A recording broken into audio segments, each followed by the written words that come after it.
Welcome, everyone, to episode 13 of Another Jags podcast. Lucky number 13. We're happy that you guys are giving us a listen. As always, we are the number one off-season Jaguars podcast, and we are excited to hold that title.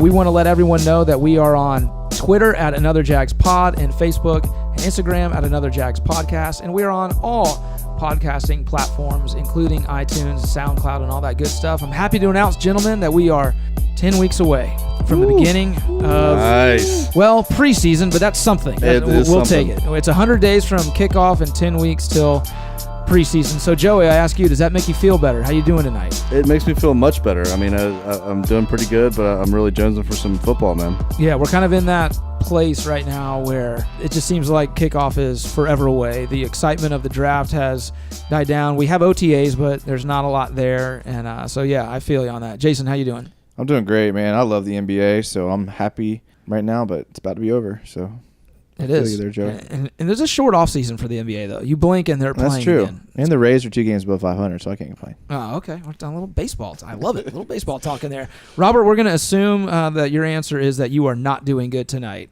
No, not too great. Not too great. Not too great. For those that don't know, if you haven't gotten on our Instagram lately, Robert is playing hurt tonight. He's got a banged up knee. So, Robert, give us the medical report. What's going on with you? Well, I got a basic sports injury, dislocated kneecap, popped back in, MCL, possible meniscus, just no good. Very basic sports injury. The classic injury. You want to tell us exactly what high-level game you were playing to hurt your knee? Foursquare. Yeah, Foursquare. Oh. Yeah. It was extreme Foursquare. It was intense, though. I mean, were you at least in the king position when you got hurt? No, I was more of the queen. Ouch. Dang. Yeah. Ouch. So close. Yeah, it just gave out, unfortunately. Hey, it's the whole torn MCL from Foursquare is such a cliche, so you're one of many. Exactly. I know what it's like to be a Jaguars. I can just tell you that right now. Hey, you feel them. I'm a true athlete. That's right. Listen, tonight we're going to be dissecting our tight end position. What we're doing this whole offseason, we're going to take each position group per episode and just break it down, talk about the strengths and weaknesses, our concerns, our expectations. If you didn't listen to episode 12 last week, we talked about our secondary. We talked about our cornerbacks and our safeties. Went into great detail about that. Again, if you didn't listen, make sure to check it out. It was a great conversation. And we're going to be doing that tonight with tight ends. And we are also going to, at the very end of our episode, for those of you that are diehard Jaguar football fans and you want us to stick to that, be patient with us because the NBA Finals do start tomorrow night, and we are going to give our 2 cents about that. But again, that's at the end of the show. We are absolutely going to be talking Jags first and foremost. They always get the priority on Another Jags podcast. I would go so far to say that is why we are the number one off-season podcast. That and the fact that we are dedicated, and whether we have a sprained MCL or not, we record our podcast week in and week out. It's torn. It's torn. Sorry, torn. Sprained. Torn. I know. I don't want to weaken your injury here. But we'll just start the tight end conversation. Joey wanted to start with Clay Harbor, Jacksonville Jaguars tight end, who is featured on The Bachelorette this year. So that's right. We'll see. It doesn't look like the sparks were flying week 1, but I think when it all comes down to the end of it, he may be in the final rows, I think. So that could be something to look forward to. I remember watching some Jags games with Joey when Clay Harbor was still on the team and said, you know what, he might not be a great tight end, but man, that guy's handsome. Yeah, he did say that. He is a very good looking dude. I mean, you got to agree. We need to get like a Joey backstory song that we can plug in every time he's about to give a backstory for us. It's going to happen a lot. All right, so we're totally kidding in about the Clay Harbor thing. No, well, I mean, it is true that he is. Oh, it is true that a Jaguar tight end, Clay Harbor, is on The Bachelorette, and it is Joey's favorite player, and he has called him attractive in the past. And favorite show, yeah. So this has got to be like, we're talking about down season for us. This is probably like the highlight of Joey's section. I don't know what he was saying earlier about wanting to watch football. I forgot all about that. I mean, come on now. Things have totally changed. We're going to continue our discussion on position groups. And that's really what we're going to be doing this entire offseason. Throughout the offseason is taking one position group and really dissecting it, looking at it closely, examining the strengths and weaknesses, our concerns, maybe some advantages and things like that. Last episode, we talked about the secondary, our cornerbacks and our safeties. Tonight, we're going to go to the other side of the ball, and we're going to talk about tight ends. We're going to go offense. There's, I think, questions Questions abound with our tight end group, to say the least. Mm-hmm. So, Jason, I'm going to kind of hand it off to you and just kind of introduce the tight ends that we have and where you think the tight ends are going to be featured most, or in terms of, well, just give us your opening thoughts on them. How about that? Well, before we get into that, we'll let everyone know that there are 2 different types of tight ends that play in the NFL. Most teams have one of each, but one is categorized as a Y tight end, Y as in yellow, and that's your traditional tight end. Your Mercedes Lewis lines up on the line of scrimmage, blocks, runs routes, lined up next to the tackle on either side. And whatever side he's lined up to is usually the strong side. So when you're talking about a strong side of the offense, it's referring to what side of the ball the tight end is lined up next to the tackle. That's your traditional wide tight end, which ruled the NFL for decades. So strong side doesn't mean like whoever is the strongest on the team. Does not mean. Okay. Some coaches will get tricky and they'll call the strength of the field like the hash or the boundary side, or the, if the handedness of the quarterback, if he's right-handed, they'll call the strength to the left because that's where he wants to go most plays. So it depends, but usually it's what side the tight end's lined up on. Your strong side linebacker will line up to the tight end. So that's where you get your strong side linebacker, your weak side linebacker, and all that comes into play based off of where your wide tight end lines up. The other type of tight end is what's called an H-back or an H tight end. H is in Harold. Sure. And those guys are, a third receiver lined up in the slot, what we call nowadays a move tight end, a guy who can line up and run routes, but also can line up in the backfield. We see with some of these kind of trickery formations the Eagles run and things like that. So that's an H-back. So both of those positions kind of call for a different sized player and a different skill set of players. And it kind of depends on what your team likes to do. It depends on which type of tight end you use. And traditionally, Coughlin and Marrone have used the Y tight end, the Mercedes Lewis, who's basically an extra blocker and occasionally will line up for, on a pass play, on play action and things like that. But we don't have that type of player on the roster this year. Currently, our tight ends are the newly signed Austin Seferian-Jenkins from the New York Jets, who presumably is going to be our number 1, who traditionally played that H-back role. Niles Paul, a smaller tight end recently signed from the Washington Redskins, who also traditionally played in that H-back role. Then we move down third in the depth chart. We're looking at James O'Shaughnessy, who's going into his 4th year in the NFL. Last year was his first year with the Jaguars, and he spent 2015 and 16 with the Kansas City Chiefs, where he played in 16 games, 2016. So he's got some experience, and he's your more traditional wide tight end. He played in 16 games, but he was more special teams than he was featured in the offense. Yeah, definitely. He only got 3 targets that year, so you can see he didn't get a lot of receiving. He's not really a receiving tight end. He's more of a blocking tight end. He's a big guy. I think he's 6'4", 250. People call him 6'5". And then finally, our 4th tight end that probably will make the team, the final roster, is Ben Koyak, who's going into his 3rd year with the Jaguars, and he was drafted in the 7th round. And he's been more of a traditional blocking role for us in the past. So that's an introduction of the 4. I kind of want to talk about each one individually, and then I'll let Joey give us his thoughts on the first one.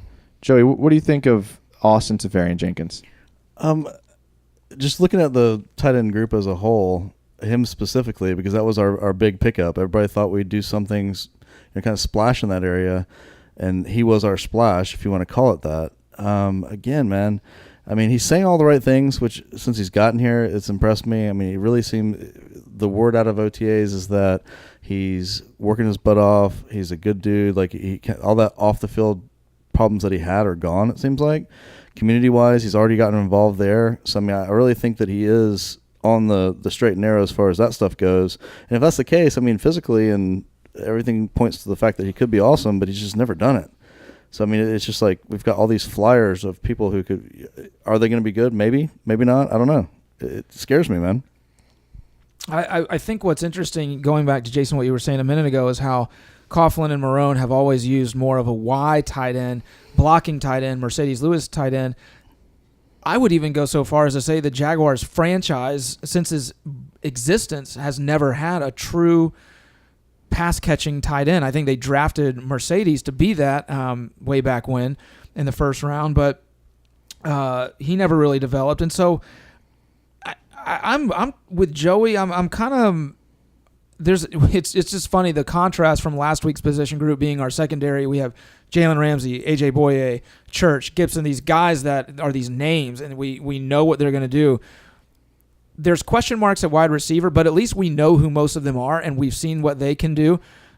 With the tight ends, it is a huge question mark because, one, we don't really know them in terms of Jenkins and Paul, and then we know a little bit about O'Shaughnessy and Koyak. We've seen glimpses here and there, and honestly, I've liked what I've seen from them, but it's different when now they're, Mercedes is gone. That kind of covering, that veteran covering is gone, and so it's a whole new group. I don't know what they're going to do. They clearly didn't feel the need to address draft anybody, which everybody and their brother thought they were going to do at some point in the draft, whether it was the first, second, or third round. This draft was incredibly deep at tight end, incredibly deep, and we didn't get one of them. Yeah. So that is, I don't know if that's telling about the ability of the tight ends that we have on the roster, or if it's telling of how they're going to be used. And that's why, going back to the draft, I kept saying I didn't think they were going to draft a tight end because I don't think they value tight end as highly as some others do, especially with Bohannon and as a fullback being able to block. So I'm not sure. I just don't know how much we're going to see from them from last year to this year. You sub out Mercedes with Jenkins, and I think the productivity might just stay the same. So Mercedes Lewis, speaking of his productivity last year, he had 48 targets for 24 receptions for 318 yards. Which isn't a lot, but it's something. It is something. And what kind of worries me more is a lot of formations, we ran 2 tight end sets. So I'm cool with Austin Seferian-Jenkins being out there, but when our 2 tight end sets, he's going to be out there with O'Shaughnessy, who played a decent amount last year, or Niles Paul or Ben Koyak. But can you imagine like a Mercedes Lewis and a Seferian-Jenkins tandem, or bringing in another tight end and having like 2 guys that you can really count on? Because if you watch any plays from the Jets last year, the only thing that sticks out about Seferian-Jenkins is the fact that he wasn't a run blocker. They would take him out on run plays and bring in their second tight end to block. If we're going to be a team that Marone has quoted as saying would love to run the ball every single play, how are you going to do that without a tight end that can't block? And maybe you're right, James. Maybe they're going somewhere completely different with the offense. But even in any power running scheme, you're going to be in a formation where you have a tight end, whether it be 12 or 22 formation, which is 2 tight ends or 1 tight end, then you're going to need someone that can stick their nose in there and set the edge. And for Bohannon to lead block for you, I just don't understand what they're going to do. Looking at it again, X's and O's not my specialty, but trying to figure out like what to talk about tonight. I was trying to find out like good things to say, and it was hard to come up with like a lot of good stuff to say. Yeah.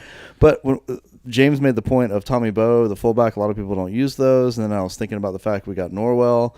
Like maybe they do have a plan to use more of a fullback scheme with a blocking tight end like Koyak, and Norwell is shoring up everything else we need. I mean, we can still be a power running team with that, I would think. Does it worry you at all that Seferian-Jenkins only had 357 receiving yards last year when he's supposed to be more of the catch tight end and Lewis is more of the block tight end?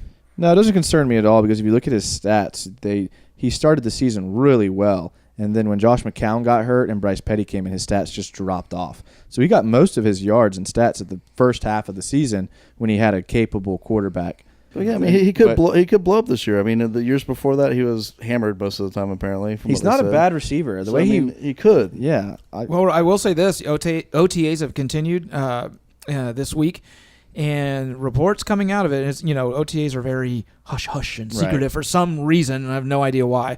But the reports are saying that he looks good. Jenkins, that is. Mm-hmm. That Jenkins looks really good and already is building this rapport with Bortles, and so who knows? I mean, it would add a totally different wrinkle to the offense to have a true pass-catching tight end. And if you want to open up lanes for Fournette to run, I would almost say, is it better than to have a blocking tight end or to have a tight end out there that's going to take a linebacker, and free that up for Fournette? What is more advantageous for a running back, in that spot? Because it's come out, reports again this past week where that Fournette of any running back in the NFL faced more 8-man boxes in the league than any other running back last year, which I don't think is a surprise to anybody. That was pretty evident when the Jags were playing. So maybe their thought is, let's get a tight end that is going to spread the field and thin the defense out a little bit to give Fournette more running room. I don't know. That's just a thought. And I mean, say what you want about Lewis. I mean, again, I love the fact that he stuck with us for so long, and he has been a staple Jaguar. But I mean, it's not like our tight end crew was fantastic last year, and we still had a top 5 running offense, and we still had a very serviceable offense overall. So maybe they're going off the fact like, hey, we don't need that tight end group. We're going to spend money elsewhere. And, but it's hard to quantify Mercedes Lewis's value as a blocker. If we got rid of Mercedes Lewis for Safarian Jenkins, are we losing value as in our blocking tight end? Which is what I'm talking about. I mean, they put 8. When you bring a fullback into the game, they're going to put 8 in the box. So I mean, it's no surprise that they're going 8 in the box against Fournette. It's not even an indictment on Bortles. That's what the Jaguars coaching staff want. By putting in a fullback and a tight end in the game, you're bringing in 2 more guys to the box automatically just by formation matchups, not even cheating the run. So by doing that, you're already bringing in 8. So that's what the Jaguars coaching staff want 8 in the box. Because if you block a man on a man, you should be able to get yards. It's old school football. But everyone has to be able to block. Everyone has to be able to hold their block. I think that's a good thing for us next year, though, because they're going to have to. I mean, Bortles is coming back in, knowing the offense like nobody's business. We've got a bunch of rookie wide receivers that are now in their second year. Everybody's gotten faster. I mean, I think that's going to shock a lot of people. I hope so. I just hope we can block it up for Fournette. That's the only thing. We saw there's times last year we had trouble blocking for him when he was 2 yards, and he'd bust one. So hopefully we can keep that up. I think when you give the defense more to think about, it's beneficial to the offense, and I think that's at least something that they're going to be doing with the pass catching or move tight end or whatever you want to call it, is just adding that other thing that the defense is going to have to consider now that honestly they didn't have to last year. I mean, I can't imagine any defense of the opposing team's defense was coming into a game going, what are we going to do, for the tight end? It was almost like, we'd throw a little one to Mercedes here or there, and then in the red zone he became a target, obviously, but those first 80 yards of the field, he was an afterthought, and I don't think that's going to be able to be the case for defenses this year. We have that now. My question is, do they use him? I mean, they clearly think he's something. They signed him as a free agent. Are they going to use a pass-catching tight end like we've seen other teams do? I'm not saying he's going to be Gronkowski or anything like that, but a little bit more, have a little bit more of a fingerprint on the offense than we've seen in the past. I mean, if it's me, I see him as a goal line threat, kind of like Mercedes was. I mean, he's a bigger, better catching version of him. So, I mean, I think that's the role he's going to have, and that's really all we need. I mean, I think that's fine. My big thing that I'm really looking for them to be able to use him is have a tight end actually kind of bust up the middle and really start taking those linebackers and pushing them up further with him. That way it will open our running game up. But also, I mean, if they don't respect him, I mean, he's a tall guy. He's big. Mm-hmm. I mean, he's going to get up over top of people. And those, I mean, you see all kinds of teams like Patriots. Again, he's not Gronkowski, but they can just run him up the middle, draw off a couple of linebackers, and he jumps over top of them and get 10, 15 yards. I mean, that's a huge option to be able to have. In my opinion, one of the biggest weaknesses with Mercedes is that, I mean, his hands weren't always that great. Mm-hmm. Yeah. And to have someone that we can throw, I mean, and Blake threw a lot of good passes to him in that kind of formation, but however, he wasn't coming down with them. But if we have someone with some good hands that can just bust right up the middle, doesn't have to do much, and just chuck it up to him and let him come down with it, that's like 10, 15 yards at a time. I mean, you can say a lot about Austin Safarian-Jenkins and his lack of blocking, but he does have really good hands. Mm-hmm. So he is going to scare defenses, hopefully, with his ability to catch the ball. So do you think Niles Paul is our starting blocking tight end, or is he going to be just special teams? Well, Niles Paul is a smaller guy, technically, 6'1", 242 pounds. But he's widely known as a good blocker. He's a high-effort guy, high-energy guy. He's also a good receiver.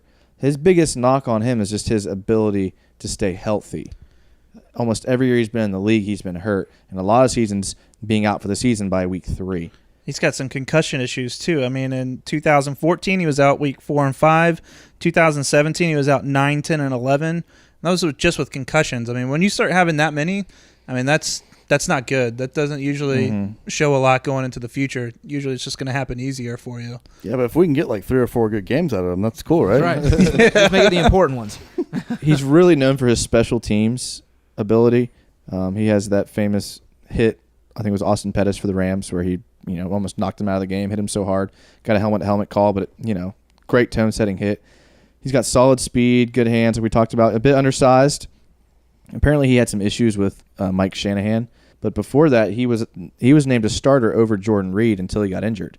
So the Redskins were really sold on him before they were on Jordan Reed, but then he kept getting hurt, fell out of favor with Mike Shanahan, didn't see the field a lot. He was a converted wide receiver out of college, so he was a wide receiver, really fast guy, big, but can split the field and can block. I don't know if he can block defensive ends, but he can block linebackers. I'm glad you said that because I was going to ask you this. For those that don't know, I think it's important to talk about this. With a blocking tight end, what on the defensive side of the ball, what position does a blocking tight end typically block? Is it linebacker? Is it defensive end? Or is it both? Does he typically just double team with the tackle? So there's a lot of different variables that go into that, and the easy answer is he could block anybody. But you have to look at it, and there's pass protection, and then there's run blocking. And pass protection, multiple different schemes. Usually he's just helping the tackle on the other team's best defensive end, which is what you want. And then if there's a blitzing linebacker who comes from the outside, pulls off of the D end and blocks the linebacker that's blitzing, whether it be through a stunt or just a straight blitz. Usually they're working up to what's called the second level, which is the linebackers. Sometimes they'll get a quick hit on a D end and then move up to the first linebacker that crosses their face. Sometimes they have a designated linebacker they're supposed to block. But usually it's someone who's comparable to their size one-on-one or double-teaming a defensive end. You don't usually see a defensive end or a defensive tackle going up one-on-one against a tight end unless there was a bust in protection or they really have faith in the matchup. Yeah. That would be advantage defensive end. Most times. But, there are some good blocking tight ends and there are some sorry defensive ends out there. Not for the Jags, though. No, not for the Jags. But Niles Paul had a decent year last year. Again, he was back up. He was hurt. He did appear in 14 games, mostly as special teams. Only had 19 targets in the passing game, 6.7 yards per catch. Not great, but again, he's another potential guy that a lot of people say if he stays healthy and really if he gets a shot, then he could, take off. He does rock a beard kind of like Harden, which is pretty impressive. He does rock a Harden beard. Throw that out there. He's grown that recently. That is pretty impressive. I like his name, Niles Paul. I don't know. Here's a video we posted That's all I got. We posted it on our Twitter, Niles Paul video, where this is to show his athleticism. A trainer throws a football, he jumps, catches the ball, and does a backflip and lands it. Wow. And it's like, that just shows his athleticism. 6'1", 240. I mean, that's hard. A backflip for anybody is hard, much less someone that big and catch a football. But a guy I'm really excited about is James O'Shaughnessy. I think he's due to have a breakout year. 6'4", out of everyone on the whole offense. Out of everybody on the whole offense, as far as breakout. So I'm not calling Leonard Fournette going off breakout. No. Right. But I think, and I think Bortles will have a better year too, but I think O'Shaughnessy will be like, oh, okay, this guy is good. 6'4", 250. He's been in the league for 3 years. This will be his 4th year. He was 2 years with Kansas City, where he played in quite a few games. Last year for the Jaguars, he was targeted 24 times.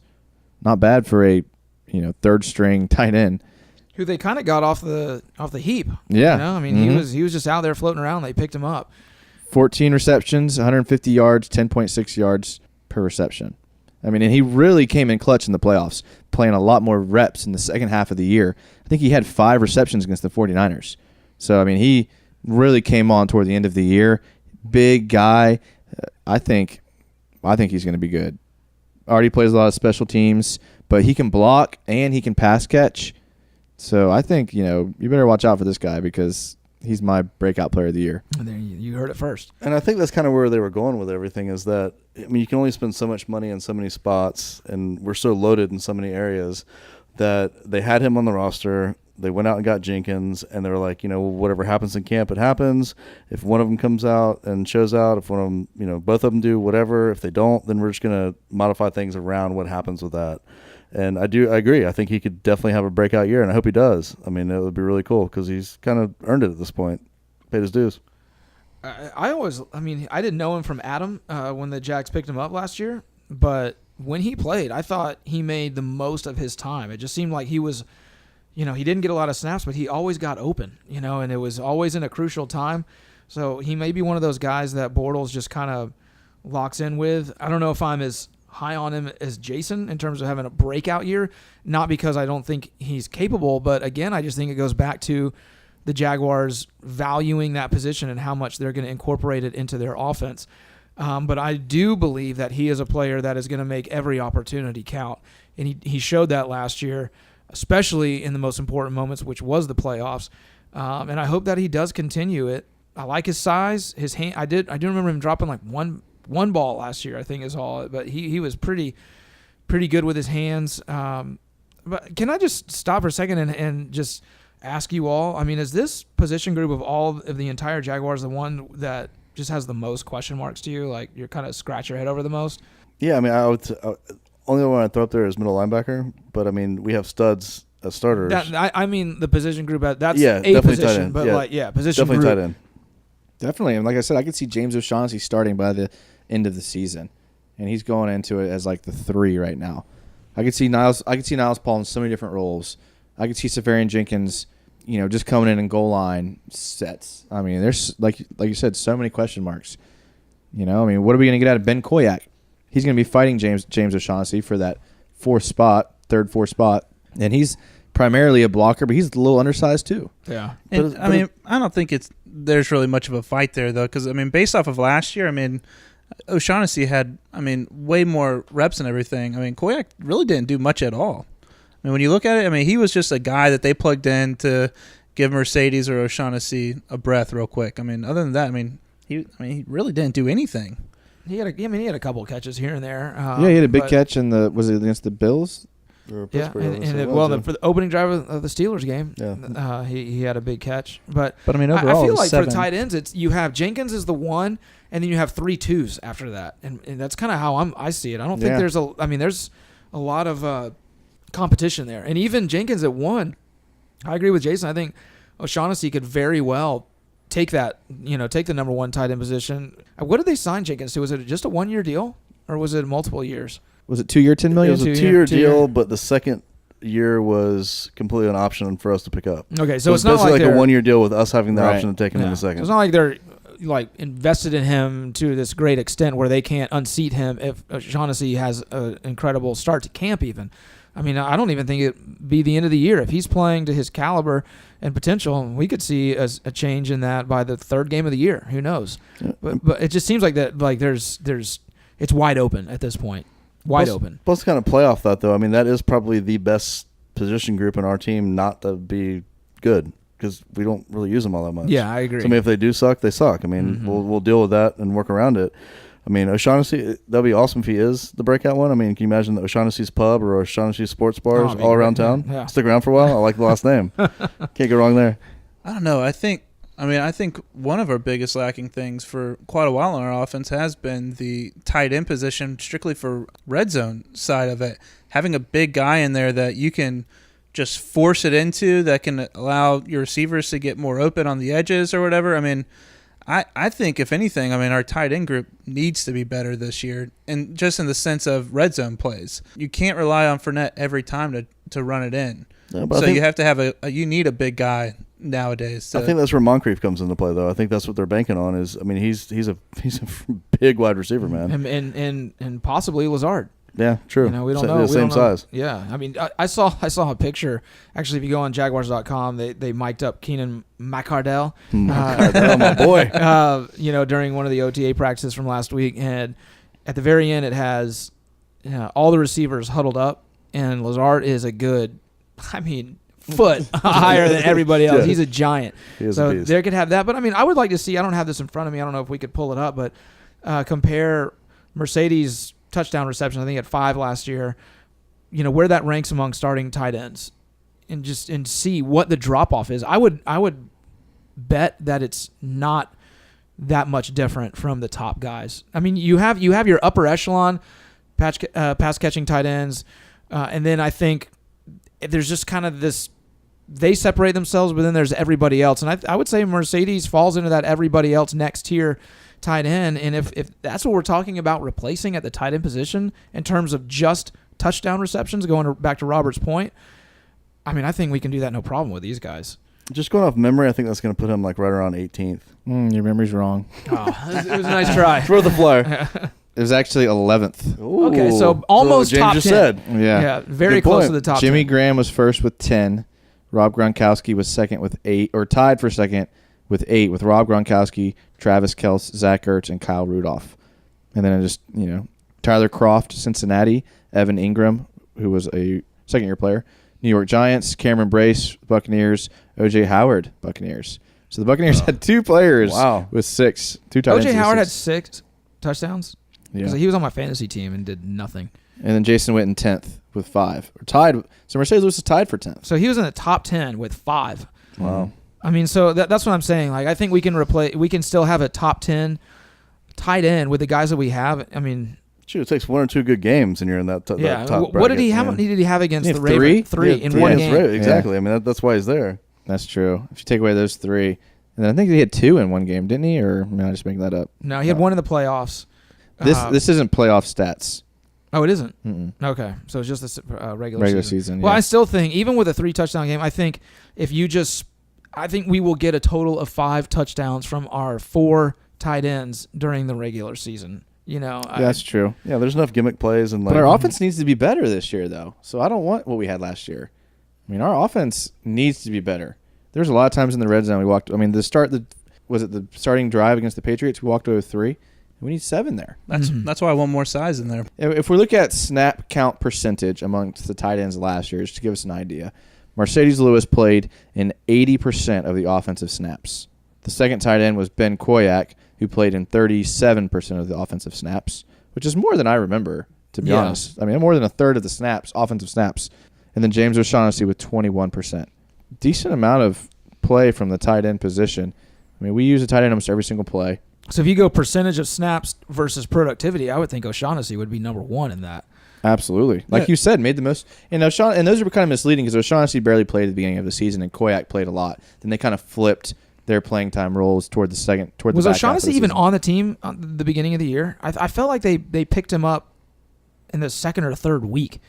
Maybe I'm totally wrong, but it might have been in the preseason. I think was it in the pre? He definitely wasn't there for training. He did play in 16 games last year for us. Okay, maybe it must have been in the preseason because I swear he was not on the team during training camp. I mean, Jason, you say you want the offense to be better, but don't you think? I mean, Bortles being in the second year of Hackett's offense, you've got Norwell added to the line, you've got Dede and Cole in their second year as wide receivers, and adding Moncrief. You don't think that ups the offense enough? I think it does. It ups it. It ups it, but that's if everything goes according to plan. And you can't bank on that. So I like to have some, provisions in there just in case, and rolling the dice on those things when it wouldn't take much to bring in a tight end, and maybe they did. Maybe Safarian Jenkins is a big upgrade over Mercedes Lewis. He could be. I mean, he had a great game against us. He had a great game against the Patriots where he had like 7 receptions. So who knows? Maybe he is that upgrade. I mean, he really did have a drop off when McCown got hurt, and Jets fans were said Bryce Petty would make Jerry Rice look pedestrian because he's so bad. But it's just the fact that he was good. He was trending up, and then kind of fell off. But that's the story of his career, though. So hopefully. He is pumped to be here, though. I was going to say, maybe anything he says, man, he is excited to be in Jacksonville and excited to be on the team and get a shot at it. I think that could make all the difference in the world. The locker room that he's going to be in could be everything to him, where there's accountability, where they're not letting anyone slack off, and also to say this too: the offense can be better, and we can still have average tight ends. The offense can absolutely be and should be better. To Jason's point, they should be better. I mean, they have Bortles coming back with Hackett again, Fournette in his second year, Cole is in his second year, Dede in his second year. I mean, they should absolutely 110% be better, and I think that can be accomplished without having a stud tight end. I think if they're productive, if they catch the balls that are thrown to them and just do what they're asked, which again, I hate to beat a dead horse, but I don't think it's going to be very much. I just don't see them dialing up a ton of plays specifically for them. I think they'll be the third option in Bortles' sequence most of the times. But if they can just do what they're asked to do, I think they will help the offense immensely. It might not show up in the red zone all the time, but I think it'll help a lot. Again, I think that if one of them shows out, Hackett's going to rearrange the offense to suit that. Mm-hmm. If one of them doesn't, it is what it is. And they're okay with that. I guess just my concern is the frequency we used tight ends last year doesn't bode well with who we have this year as far as what we asked them to do. We ran a lot of 2 tight end sets. When you're in 2 tight end set, more than likely one of those guys is going to be a blocking tight end.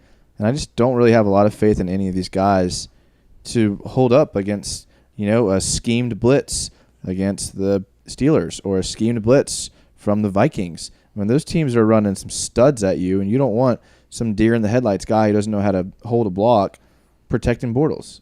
That's my only concern. I think that's what could be interesting, though. I know today they picked up Scott Orndorff. One of the things that they talked about him when he was initially in the combine was that he could potentially be a pretty solid blocking tight end, and he's big. I mean, he's 6'5", 253 pounds. Yeah. I mean, that could be your guy that, I know y'all kind of liked him and he's cheap, but Koyak, he only had 7 targets last year. So, that could be a guy that you replace Koyak with just strictly for blocking purposes. And he's tall and he's got long arms. Not that he necessarily needs to be a passer, but you could line him up as a second tight end if you wanted to for blocking or whatever. It could be a nice guy to just throw in there just to have an extra body in there. I think Orndorff goes to the practice squad, and then if we see an injury to one of the first 4, I think he may get an opportunity to play. But I'd be surprised if he went into the season, barring an injury from anyone else on the roster. It's hard to keep 5 tight ends. Well, and it's also hard to make a team when you're getting picked up in late May. I think there's something to be said about that. This is his 4th team since May of last year. With that being said, what about Mercedes going to Green Bay? I think it's late May. I'm happy for him that he landed on a team. He's obviously not going to be the primary tight end target because they have Jimmy Graham there now. But good for him. It'll be fun for him to play with Aaron Rodgers. But I think his strength is blocking, and that's what he's going to provide, and depth at the position. So we'll see what happens. I think it's I'm glad he went to the NFC. Just so good. You made a team, and we won't see you unless we make it to the Super Bowl. I'm just glad he got picked up, and he went to a legendary team with a legendary quarterback. So that's kind of cool. I'm not sure how much he's going to love playing in UCLA and then Jacksonville and then going over to Green Bay. I was going to say he's going to be freezing. He's not used to that climate. I think he plays 1 year. They try to make a run out of it, retire, and then comes back to Jacksonville and retires. Which would be the right thing to do. Yeah. I wouldn't be surprised if he hasn't sold his house in Jacksonville yet. You know what I mean? Since we're talking about Mercedes, I feel like we're all share the sentiment that we're all happy for him because he's given so much to us. Does he make the Pride of the Jaguars? We're having this discussion again. This has to be part of our Pride of the Jaguars pod. Okay. All right. I just said. Spoiler alert. No, I don't. Okay. Think so. For whatever reason, I just randomly said yes, just because he's played here a long time.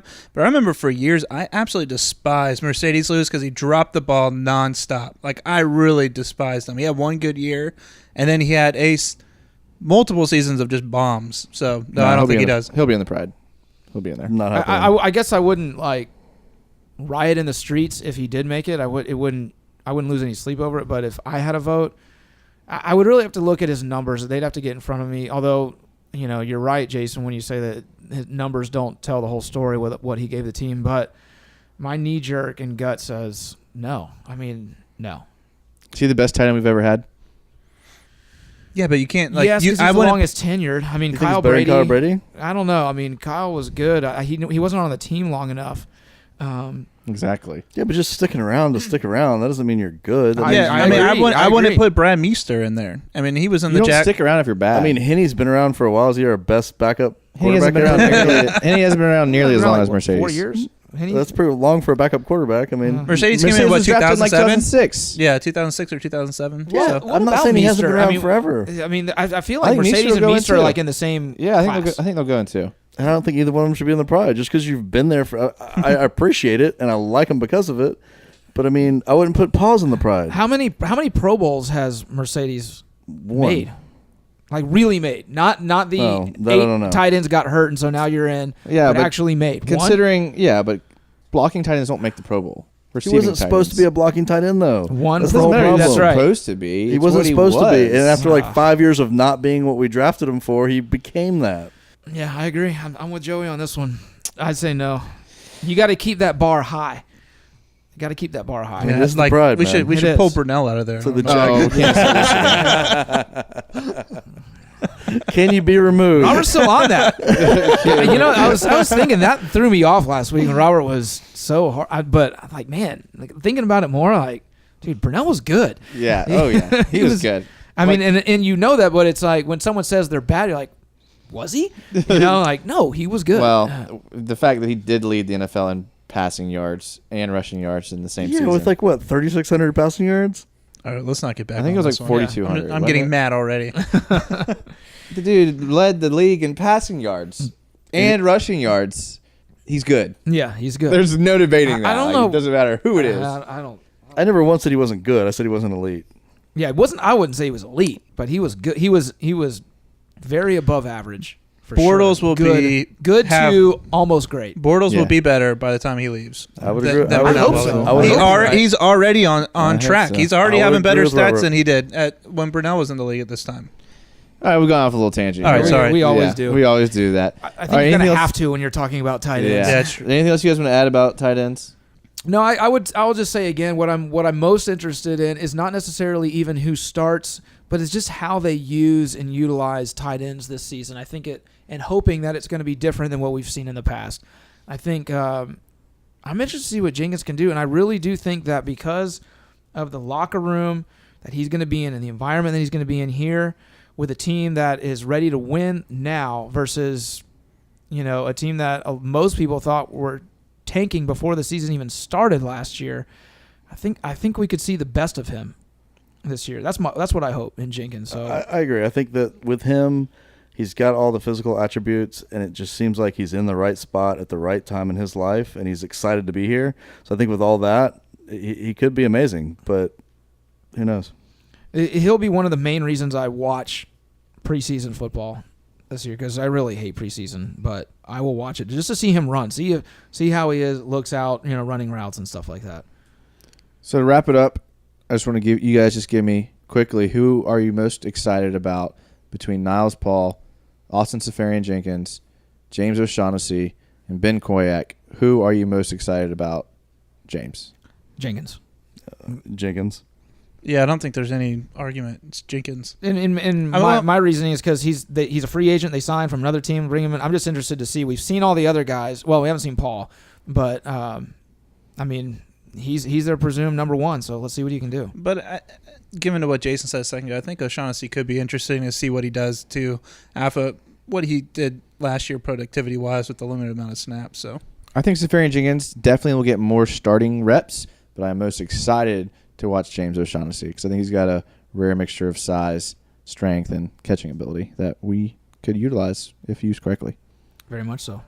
All right, that's going to wrap up our discussion on the Jaguars tight end position. We're going to take a quick break, and we're going to come back and give you our quick thoughts on the NBA Finals coming up. So if you're a diehard Jaguar and you hate basketball, just turn off the podcast right now. But if you want to hear some more, be sure to listen. We're going to come back after a quick break.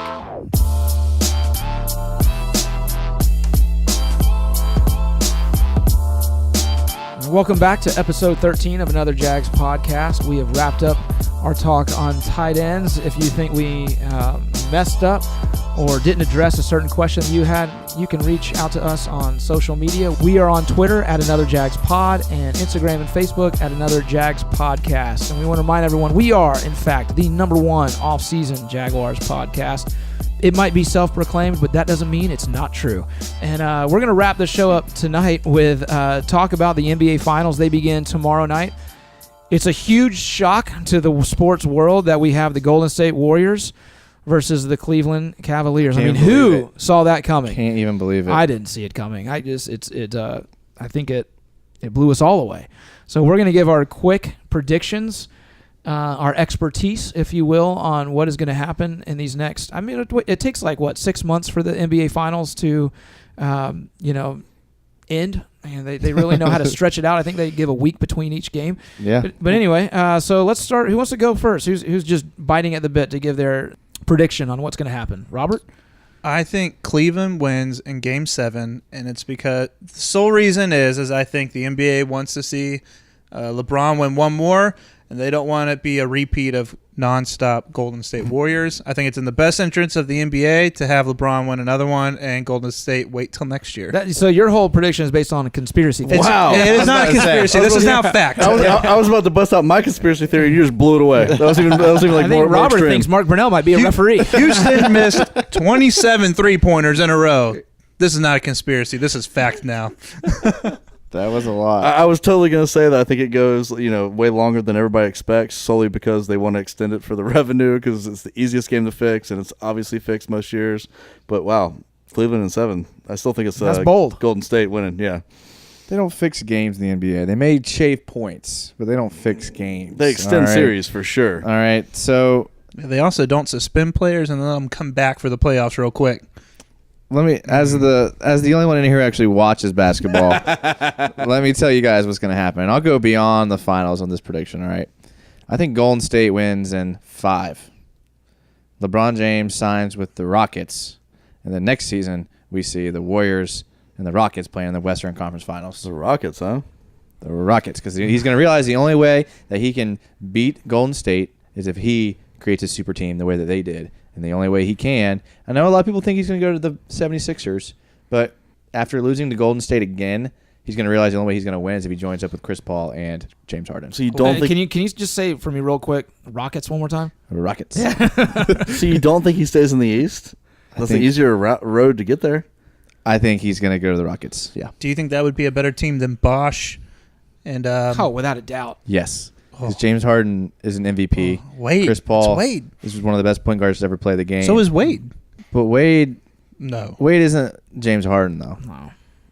They would be much better. Yeah, and Chris Bosh definitely. Well, he's a power forward. So. Yeah, but so the big three, you're looking at Chris Paul, plus James Harden, LeBron James. Those are like three all After watching James Harden shoot those threes last night? I already forgot what game it was. A couple nights ago. Yeah, that was bad timing to go cold. That's for sure.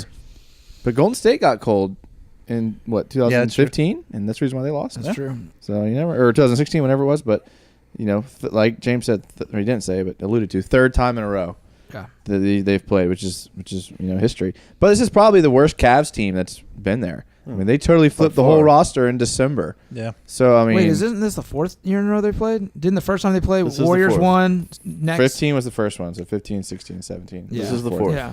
So this is the 4th time, yeah. Now, there is that coincidence where every time Alabama wins a championship, LeBron wins a championship. That is weird. Alabama just won a championship. That's the big conspiracy right there. Yeah. That is weird. I agree with Jason. I think Warriors in 5, but I think here's the thing. LeBron, to me, just making it to the finals has accomplished more than what any of the players on Golden State will have accomplished even if they win a championship. I think him getting that dumpster fire of a team to the finals is insane. And had Chris Paul not gotten hurt for what was the name of that team again? Rockets, that's right. Then they would be in the finals. But, as our conspiracy theorist Robert has said, that it was always going to be Golden State. It was always going to be Golden State. There was no doubt. It was always they would have put a hit on Chris Paul. Kevin Durant is just a monster. Shoe sales will be down. He's uncoverable. He's uncoverable. I mean, people talk about Steph Curry being like the X factor, Draymond Green being the X factor. No, it comes down to Kevin Durant. Because if he's in the zone, he's uncoverable. He's too tall. His release is too high. LeBron James can't cover him. He could if he didn't have to do anything else. If he didn't have to play every minute of the game and be the only offense they have, he could completely D him up. That's the problem, though. He can't just do that. I don't think he'll ever be that guy, though. That's what I'm saying. If he goes to Houston, he'll make... I don't know. I mean, even if he's on Houston, I don't think he can cover Kevin Durant. I think Kevin Durant is just one of the most freakiest players we've seen. If he goes to Houston, they need to put Houston into the Eastern Conference because do you think if he goes the finals would be a joke? If he goes to Houston, do you think Cleveland as a city would just burn down at this point in time? No, he's got a free pass out of there. Yeah, they've got to be so thankful at this point. I mean, but they will have nothing going on in Cleveland after that. I mean, nothing. He came back. He got the title. He's really stuck it out. I mean, everybody sees it. I mean, Kevin Love, so just inconsistent, and he's got nobody else around him at all. Yeah, I don't know. I mean, I think Cleveland, they're obviously if he left the Cavs, which I think he will, they're going to tank. But the Browns, I think I'm staying by. I think the Browns are going to turn things around here soon. And Cleveland's playing terrible now, but they shouldn't be. I don't know. I mean, the Indians in baseball, they should not be playing terrible, even though they are. So they have some good guys on that team. They should turn it around. Maybe they will in the second half. I don't know. But I think Cleveland City cannot get mad at LeBron if he leaves. He delivered them a championship. And what else? Takes them to the finals every year. Not to mention, I don't know if did you guys see LeBron walk off the court and shake hands with Dan Gilbert, the owner of the Cavs? Yeah, just barely tapped. Barely. His hand. They didn't even make eye contact. Yeah. It spoke volumes to where he's going to be next year. Absolutely. And that is not in Cleveland. I think that's a guarantee. Yeah. So we have everyone. Wait, we have Robert saying the Cavs. Joey, in all honesty, are you saying the Cavs? Are you No, absolutely not. I'm saying Okay. that they might pick up a game or two to keep the series going, but Okay. yeah, it's absolutely Golden State. Okay, and Jason and I both say Golden State in 5. I just want it to be over so we can get free agency in the NBA is very exciting because I think the NBA over any sport is more name driven, like player driven, because it's such a smaller roster. Smaller absolutely. roster. It's all about the players more than anything else. It's all about creating a super team nowadays. I mean, that's kind of the one thing that starts to make me kind of like dislike the NBA. And I'm a Magic fan. I watch pretty frequently the NBA, but at the same time, I mean, it's hard to watch when everything's driven by superstars in the NBA. You have to have 2 to 3 superstars if you want a shot at winning the title at this point in time. I think the Celtics are going to prove that wrong next year. They have a lot of superstars though too. Well, not Yeah. superstars. They're young guys though. You don't have a Durant. I mean, they're not like proven superstars. They've got one. I hope they all Maybe stay. two. I hope the Celtics all stay healthy because that would be amazing if they. You have this whole. If let's say hypothetically LeBron goes to Houston, they have this whole Golden State Houston narrative throughout the entire regular season. One of them gets to the finals and then the Celtics make it and they beat them. That would be awesome. amazing. Or you look at the Sixers. They're another team that like have developed their players. They haven't like formed a super group. So I mean, they have a chance next year too. I think the big thing You have is an insane general manager. This won't happen, but if the NBA adopted more of a NFL style draft where it's not this lottery system, you would have rigged. Yeah, that's you would have worst part of the you NBA. would have an opportunity for another team like the Orlando Magic to actually bring in a good rookie and start building a team at that point in time. But if you get crapped out every year out of the lottery, even though you're one of the worst teams, you can never get a player in there. Well, it's not just that, but they need to stop the one and done rule in college for the draft as well. No. And they also need to shorten the season by 20 games. Those kids, I think. those guys shouldn't maybe have not to 20, 15. shouldn't have to play in college if they can No, go they make should. money. It should be like baseball. You can leave and go straight out of high school. Yeah. But if you go to college and for college baseball, if you play college baseball, you have to play 3 years. You have to commit 3 years. That or just pay it back the tuition, which you could do easily. Right. Yeah, but baseball gets all funky with like community colleges where kids go to community colleges to avoid that rule. They also have a farm system that's It's actually like, yeah. So I mean, it's hard to compare the two. If the NBA built up the G League to a comparable farm system, but that's not basketball though. yeah, I mean, and with baseball, like you don't even really. I mean, don't get me wrong. I mean, there's good guys coming out of college, but if you have the number 1 overall pick, you're not drafting someone from college. You're drafting a guy that's the Braves did. usually going to be. Dansby Swanson played at Vanderbilt. Is he still with the Braves? Yeah, he's awesome. Oh. Batting like 280 I right told now. someone they traded him today. Oops. What? Sorry. Swanson? No. No. But Samsonite I Swanson. could have sworn was way they off. did. Totally off. Did they get him in a trade? They got him in a trade Maybe that's what I 3 was years thinking. ago. Oh gosh. Yeah. Yeah. Well, I mean, usually they don't come out of Yeah, I mean, college. it Usually always they're- depends. Usually, if it's a pitcher, it's not. If it's a position player, it's usually Like coming out of Trout college. was straight out. Harper was straight out. Those guys are freaks, though. Yeah. they're freaks. Yeah, that's true. So I don't know. I'm not a basketball expert. Honestly, we've gone way further than I thought we would on the NBA Finals talk. But yeah, it starts tomorrow night. I'll watch it. Although it starts at 9:00, so I'll watch the first quarter. Yeah, I don't see a situation where Cleveland can win. I mean, like Joey said, there'd be a game that LeBron goes off, but give him one game. Honestly, I There's think no there'll be way. one. Yeah. But it wouldn't surprise me if they got swept, and it wouldn't surprise me if it wasn't close in any of the games. Because Don't get me wrong. I think Golden State is a way better team, and they should win, but they can't. So they have It's money. 3 guys that could take over and beat them on their own. I mean, Right. They do. it's just not even fair. no. It's really not. Like It's boring. Not fair. It's not. It's hard to feel bad for somebody who makes like $2 million a month or a week or whatever LeBron does, but I feel bad for the dude, man, because he's put them on their back. He's gotten them there, but there's no hope. So I don't feel bad for him because he's beyond basketball. He's Tiger.